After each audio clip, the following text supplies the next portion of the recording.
refleksyon ng araw nasa dingding namin.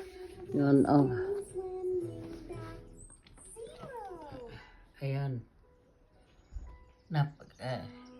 Refleksyon ng araw. Ayan. Natamaan yung dingding namin. Ayan. Kasi tulog ito isang alaga ko. Nanood ng TV itong isang alaga ko na makulit. Refleksyon ng araw. Ayan. Sobrang ano yun.